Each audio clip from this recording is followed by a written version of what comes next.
Hello students. जैसा कि हमारा टॉपिक चल रहा था ऑसिलेटर, है ना। ऑसिलेटर यानी कि दोलित्र सर्किट। इसके अंतर्गत हमने देखा कि दोलित्र जो है दो प्रकार के होते हैं। एक है जयावक्रीय तरंग दोलित्र और दूसरा है अजयावक्रीय तरंग दोलित्र, जिसमें हमने जयावक्रीय तरंग को हमने पढ़ लिया था। तो आज हम पढ़ेंगे अजयावक्रीय दोलित्र, नॉन साइनोसॉइडल ऑसिलेटर। तो अजयावक्रीय दोलित्र जो है किसी भी प्रकार का हो सकता है, जैसे कि आपका हो गया वर्गाकार, त्रिभुजाकार, ट्रिगर एवं साटूथ इत्यादि, है ना। इस दोलित्र के दोलन के प्रत्येक चक्र के समय एक या एक से अधिक बार वोल्टेज अथवा विद्युत धारा में अचानक परिवर्तन हो जाता है। ठीक है। जैसे कि यहाँ पे देख रहे हैं आप, ये आपका वर्गाकार तरंग, त्रिभुजाकार और साटूथ तरंग, ये सभी आप किसके अंतर्गत आता है? अजयावक्रीय दोलित्र के अंतर्गत।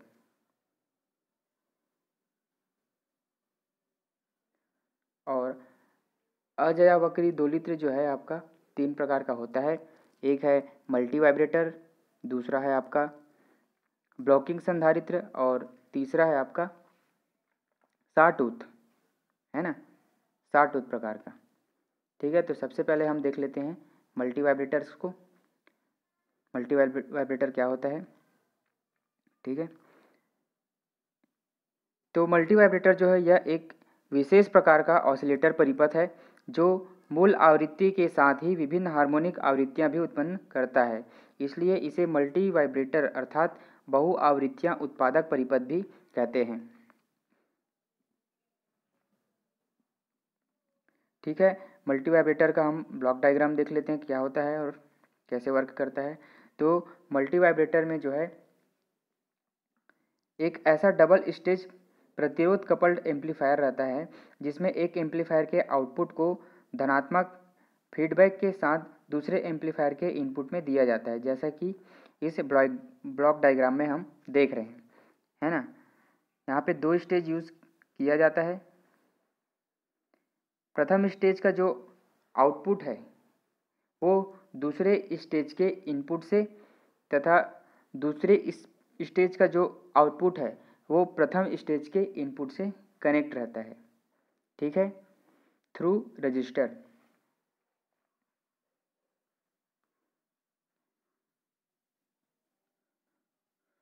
और मल्टी वाइब्रेटर भी जो है तीन प्रकार के होते हैं।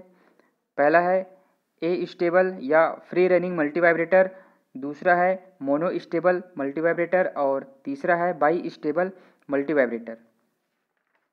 ठीक है। तो एक एक करके हम इनको देखते हैं।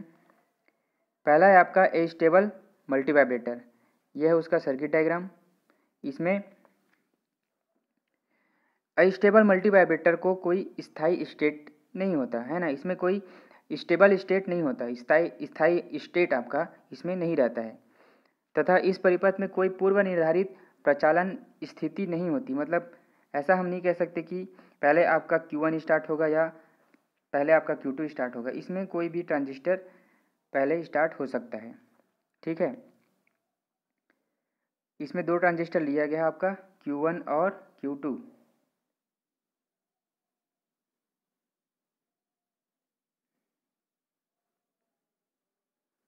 ठीक है। इस सर्किट में हमने दो ट्रांजिस्टर यूज़ किया है, Q1 और Q2। दोनों में से कोई भी एक ट्रांजिस्टर पहले प्रचालन कर सकता है ना। जरूरी नहीं है कि आपका Q2 ही प्रचालित हो या Q1 ही, दोनों में से कोई भी पहले स्टार्ट हो सकता है। इस ट्रांजिस्टर के कलेक्टर से, है ना, जैसे कि एक ट्रांजिस्टर का जो कलेक्टर है ये इसका आउटपुट है और इस ट्रांजिस्टर का ये आउटपुट है। ठीक उसी प्रकार इन दोनों का जो है बेस जो है इनपुट है।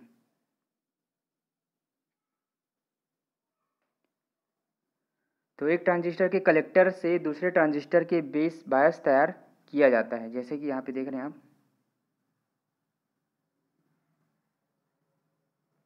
है ना। और माना कि हम मान लेते हैं कि चलो Q2 जो है ट्रांजिस्टर पहले प्रारंभ करता है ना। तो उस समय Q1 जो है निष्क्रिय रहता है। जब Q1 आपका सक्रिय रहेगा उस समय Q1 आपका निष्क्रिय रहेगा, मतलब ये ऑफ कंडीशन में रहेगा, है ना, ऑफ बोल सकते हैं या फिर ओपन कंडीशन में रहेगा। इसका जो सर्किट है ओपन सर्किट रहेगा और Q2 जो है शॉर्ट सर्किट, मतलब कि ये बंद परिपथ रहेगा और काम करेगा। Q1 की कलेक्टर वोल्टेज जो है संधारित्र C1 को, है ना, Q1 की जो कलेक्टर वोल्टेज है वो संधारित्र C1 को आवेशित करती है एवं यह Q2 के बेस पर पहुंचती है। Q2 का बेस एमीटर जंक्शन जो है C1 के आवेशित मार्ग को पूर्ण करता है ना। इस समय क्या होता है कि अब आपका C2 और R2, है ना, C2 R2 तथा R5 के द्वारा डिस्चार्ज होने लगता है। R5 के सिरों पर उत्पन्न वोल्टेज जो है R2 तथा R5 में से प्रवाहित होकर धारा को नियंत्रित करती है। इस प्रकार ट्रांजिस्टर Q1 को बेस बायस प्राप्त हो जाता है एवं वह कार्य करना प्रारंभ कर देता है। इसी समय Q2 का जो कलेक्टर वोल्टेज है वो शून्य हो जाएगा और वह निष्क्रिय हो जाएगा। इस स्थिति में जो है आपका C1 की डिस्चार्जिंग R3 एवं R6 के द्वारा होने लगेगी। ट्रांजिस्टर का जो Q1 एवं Q2 की प्रचालन स्थिति परिवर्तित होती रहती है एवं परिपथ दोलन करने लगता है। ठीक है, नेक्स्ट हम देखते हैं मोनोस्टेबल मल्टीवाइब्रेटर परिपथ।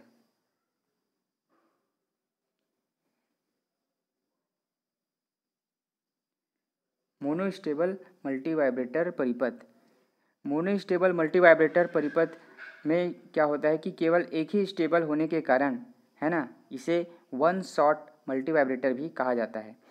इसे स्टेबल स्टेट से ऑपरेट होने की स्टेट में लाने के लिए ट्रिगर, है ना, ट्रिगर पल्स की आवश्यकता होती है। ट्रिगर पल्स जो है, ट्रिगर पल्स देने तथा यह एक निश्चित समय तक प्रचालित होने के बाद यह पुनः स्टेबल स्टेट में पहुंच जाता है।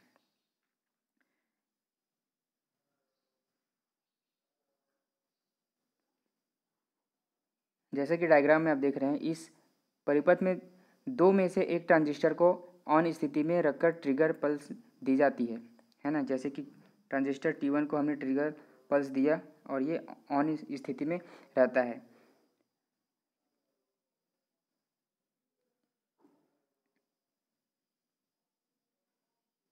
जिसके कारण क्या होता है कि प्रचालन की स्टेट बदलने लगती है। इस परिवर्तन के कारण दोलन बनने प्रारंभ हो जाते हैं, है ना, तथा एक निश्चित समय के बाद परिपथ जो है पुनः स्टेबल अवस्था में पहुंच जाता है।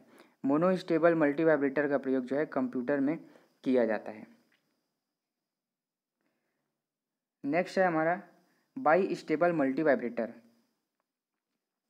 बाई स्टेबल मल्टीवाइब्रेटर को फ्लिप फ्लॉप परिपथ के नाम से भी जाना जाता है, जिसमें दो आउटपुट सिग्नल Q एवं Q बार, है ना, प्राप्त होते हैं जो कि सदैव एक दूसरे के विपरीत होते हैं। अतः एक आउटपुट जो है उच्च यानी 1 होगा तो दूसरी जो आउटपुट है वो 0 होगी।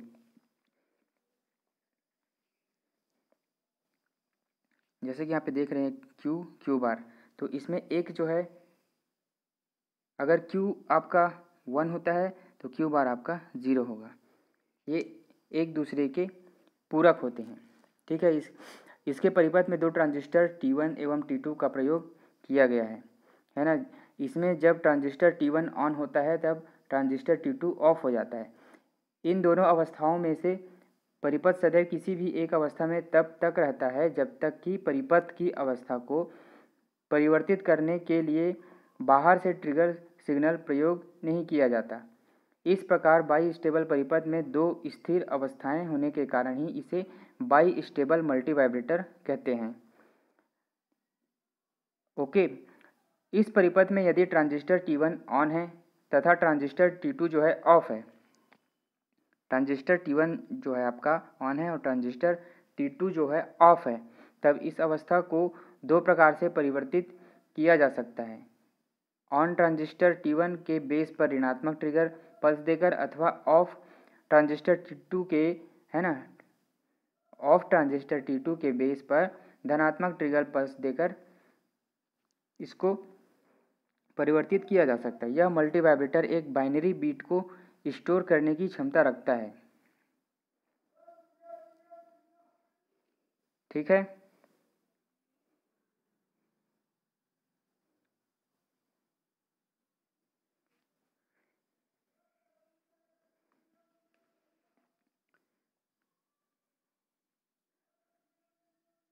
इस प्रकार आपका नेक्स्ट है आपका ब्लॉकिंग 2 लित्र, है ना।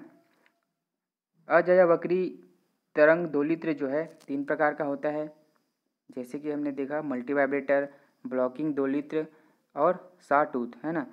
तो मल्टी वाइब्रेटर तो हमने देख लिया है, अब हम देखते हैं ब्लॉकिंग 2 लित्र। तो ये है आपका ब्लॉकिंग 2 लित्र का डायग्राम। यह 2 लित्र एक विश्रांति 2 लित्र है जो आसानी से ब्लॉकिंग मोड में अर्थात कट ऑफ मोड में प्रचालित हो जाता है। डायग्राम में आप देख सकते हैं इसमें प्रयुक्त टी, है ना, इसमें प्रयुक्त ट्रांजिस्टर जब प्रतिरोध R1 द्वारा फॉरवर्ड बायस होता है तो ट्रांजिस्टर की जो चालन अवस्था में, है ना, इस समय क्या होता है, ट्रांजिस्टर जो है चालन अवस्था में होने के कारण संधारित्र C चार्ज हो जाता है। उच्च आवेश तक चार्ज होने के पश्चात संधारित्र C की उच्च प्लेट पर धनात्मक विभव, है ना, धनात्मक विभव द्वारा ट्रांजिस्टर T रिवर्स बायस अवस्था में आने के कारण ट्रांजिस्टर बंद अर्थात कट ऑफ हो जाता है। ट्रांजिस्टर के कट ऑफ मोड में जाते ही संधारित्र से डिस्चार्ज होने लगता है।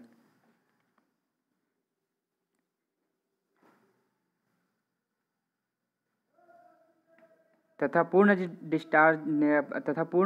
डिस्चार्ज होने के पश्चात जो है पुनः ट्रांजिस्टर के फॉरवर्ड बायस अवस्था में आने के कारण संधारित्र C जो है चार्ज होने लगता है। यह प्रक्रिया जो है बार बार दोहराई जाती है, जिससे 2 लित्र के आउटपुट पर संधारित्र के चार्ज तथा डिस्चार्ज होने के कारण सॉ टूथ तरंग प्राप्त होती है ना। इस तरंग को हम क्या बोलते हैं, सॉ टूथ।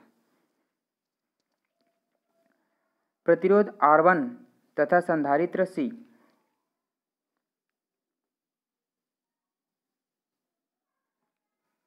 है ना, प्रतिरोध R1 तथा संधारित्र C समय नियतांक RC से 2 लित्र के ब्लॉकिंग समय तथा 2 लित्र के आवृत्ति का मान ज्ञात किया जा सकता है तथा परिवर्ती प्रतिरोध R2 के द्वारा, है ना, परिवर्ती प्रतिरोध R2 के द्वारा दोलन आवृत्ति का मान परिवर्तित भी किया जा सकता है। ठीक है। नेक्स्ट है आपका और लास्ट है आप ये सर्किट, इसको बोलते हैं स्वीप 2 लित्र का परिपथ। इसमें हमने यूज़ किया है एक नियॉन लैंप और एक कैपेसिटर, दोनों पैरेलल है, और एक रजिस्टर है जो कि सीरीज में है डीसी सोर्स के साथ। ये सिंपल सा एक सर्किट है। नियॉन लैंप के द्वारा हम इसमें सॉ टूथ सिग्नल आउटपुट में प्राप्त करते हैं।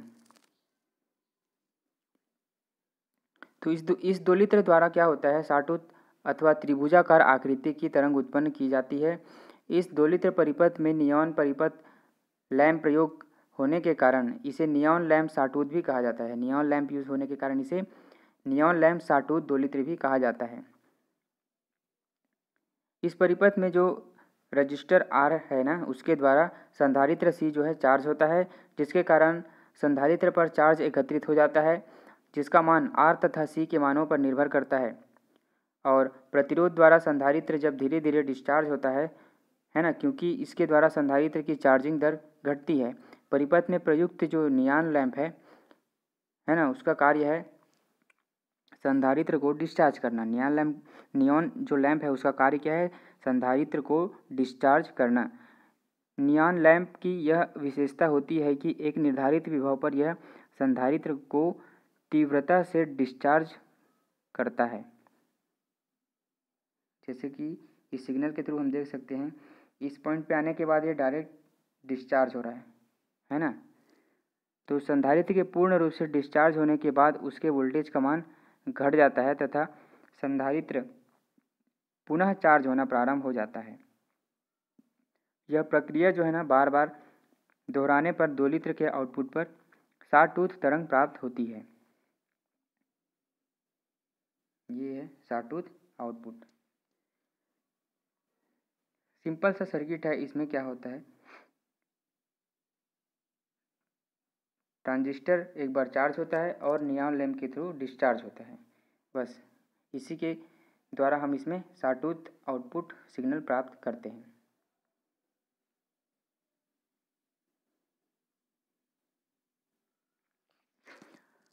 ओके स्टूडेंट्स, तो इस चैप्टर में इतना ही था। इसमें हमने पढ़ा ऑसिलोस्कोप, है ना, और ऑसिलेटर्स, कौन कौन से प्रकार के ऑसिलेटर होते हैं, हार्टले पढ़े, कॉलपिट, आरसी और क्रिस्टल। उसके बाद हमने नॉन साइनसोइडल ऑसिलेटर में पढ़ा मल्टी वाइब्रेटर और ब्लॉकिंग संधारित्र और सॉटूथ। ठीक है, तो इस प्रकार ये जो चैप्टर है आपका कंप्लीट होता है। अगर इस चैप्टर में कोई भी डाउट हो तो कमेंट कर सकते हैं। Okay, thank you.